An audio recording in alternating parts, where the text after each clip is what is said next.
Welcome to our মামাসির রান্নাঘর। আশা করি আপনারা সবাই ভালো আছেন। আজ আমরা আপনার সঙ্গে শেয়ার করতে চলেছি নিরামিষ আলু পাঁপড়ের তরকারি।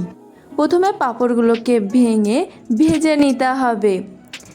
ভেজে রাখা ওই তেলে আগে থেকে সেদ্ধ করে রাখা আলুগুলোকে গোল্ডেন ব্রাউন করে ভেজে তুলে নিতে হবে।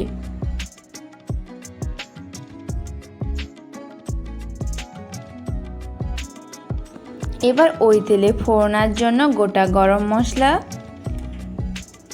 গোটা জিরে আর সামান্য হিং ফোড়না দিয়ে এবার তেলে একে একে আদা বাটা,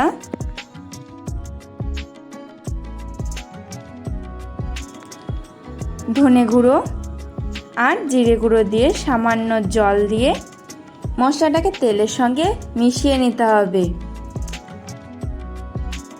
এবার মশলার মধ্যে টমেটোর পিউরিটা দিয়ে ভালো করে কষিয়ে নিতে হবে।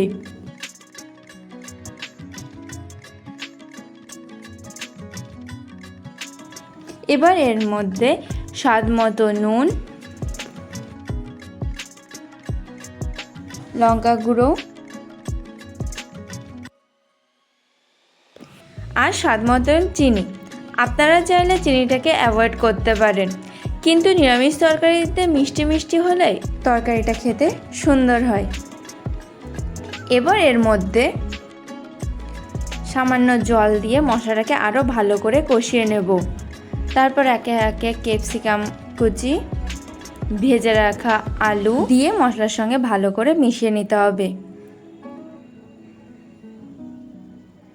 এবার এর মধ্যে দিয়ে দিতে হবে চালমগজ বাটা আর পরিমাণ মতো জল।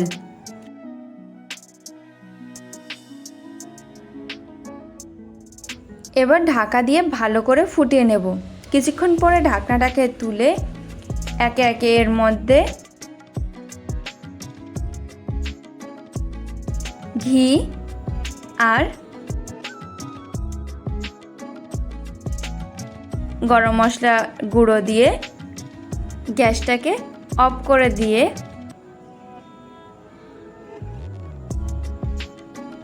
ভেজে রাখা পাঁপড়গুলো দিয়ে দিতে হবে।